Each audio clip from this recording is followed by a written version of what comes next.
Take a look at these replies, these posts. Listen to what the media talking heads are saying about the Celtics and about Jayson Tatum. What would you think Tatum did or performed like to warrant this type of talk? Well, Jaylen Brown did with the Eastern Conference Finals MVP, so he probably didn't play up to par. He must be having a bad playoffs. And he probably hasn't had really any big plays to make an impact on his team winning. But what if I told you it's all the exact opposite? What if I told you he actually deserved the Eastern Conference Finals MVP award? What if I said he is having a great playoffs relative to what everyone else has been doing in the league? What if I said he has made numerous big plays to impact winning in almost every series he's played in so far? It's time that we have an honest conversation about the star player that is Jayson Tatum. What do you think of when you hear the name of Jayson Tatum? Is it superstar? Is it underwhelming? There has always been a lot to say when it comes to Jayson Tatum's short but polarizing legacy as a young superstar in the NBA. As we all know, Tatum was sworn into contention when he was drafted by the Celtics and basically lives in the Eastern Conference Finals by now. With a star and top pick like Jayson Tatum competing for championships since literally day one, people start to get a sense of when you should be able to break through, no matter what your peers or other greats before you have done. First segment of the video, let's talk about the standards of Jayson Tatum.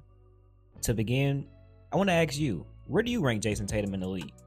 Correct me if I'm wrong, but no one claims that Tatum is the best player in the world. No one claims that he's the best two-way player in the world. And you'd even be hard-pressed to find someone that say he's still the best player left in these NBA playoffs so far. I believe that the consensus is that he's a top 10 player, which is extremely warranted. He's put up numbers like a superstar since 2020, and he's been contending more than a lot of our favorite players, and he's still just 26 years old. So if we know what type of player he is, why is he judged on such a ridiculous scale from the media and fans alike? NBA playoffs, Jayson Tatum was playing a bit poorly to begin, but since the second round up until the current day, and advancing to the NBA Finals, he's definitely picked up his play. Yet the narrative around Tatum's name and performances aren't that positive. For example, let's just go over the Eastern Conference Finals MVP award that was just given out yesterday. Jaylen Brown averaged 29 points, 5 rebounds, and 3 assists, and 2 steals.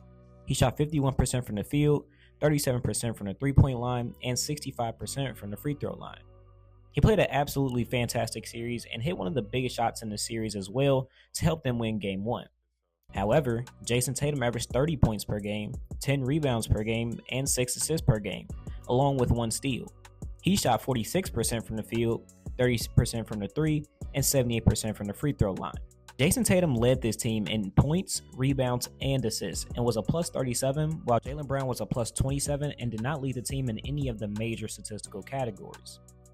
The votes were close in favor of Jaylen Brown, but my question is, why did he win it over Tatum in the first place, who averaged more points, rebounds, and assists, and held his own in this series and then some?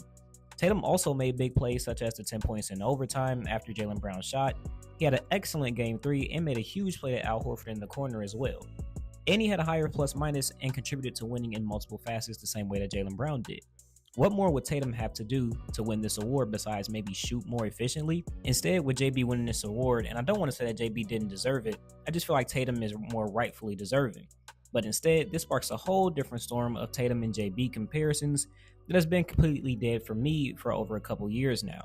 The only other players to complete this feat while reaching the NBA Finals are Nikola Jokic, LeBron James, Tim Duncan, and Jason Kidd, all who would have likely won Conference Finals MVP, but somehow Tatum got the short end of the stick.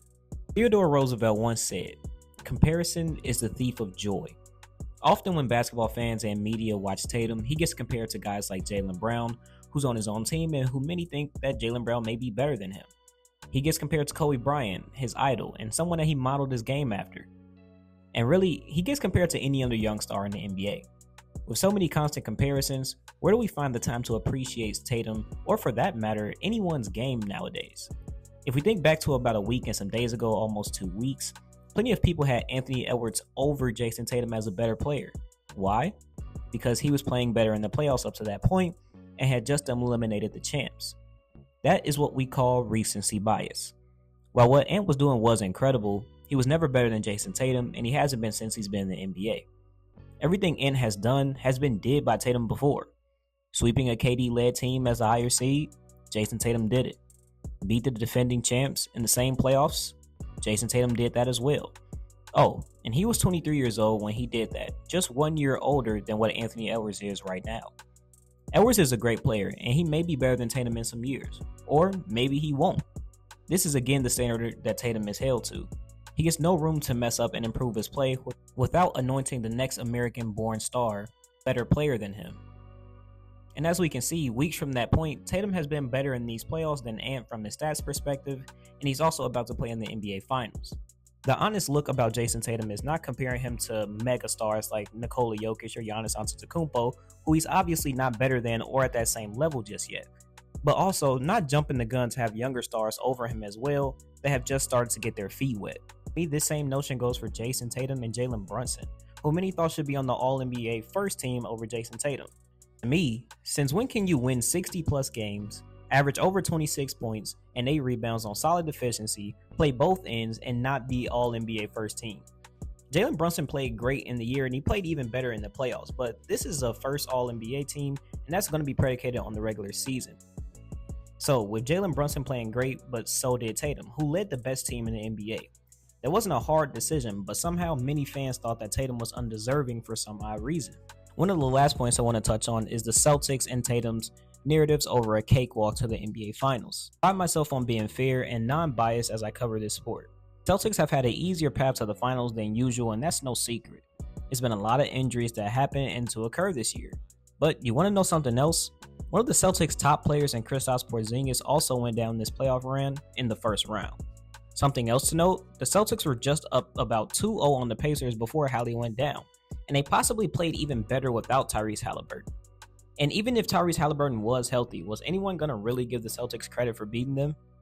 The 8th seeded Heat were a long shot away from beating the Boston Celtics fully healthy, even with Jimmy Butler and Terry Rozier.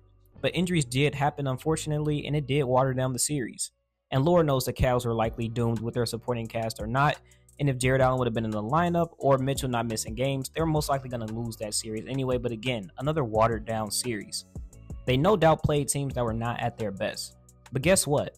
Almost no one ever does, especially nowadays. There's always some narrative or storyline that fans want to make as an excuse, but at some point, we just have to enjoy the game more than the hypotheticals and the narratives. They play who was in front of them, and they handle business only losing twice, and yet still, it seems like they're in a lose-lose situation. You win, you're supposed to, and you didn't do it how the fans wanted it to. You didn't blow them out in the first quarter, Tatum didn't drop 50 on 80% true shooting percentage, and these guys didn't get to rest and still put up numbers as if they played the whole game. But if you lose, how did you lose to such inferior competition? What went wrong to make you guys lose? You guys had a cakewalk, you're not really that tough, you're not ready for the Western Conference.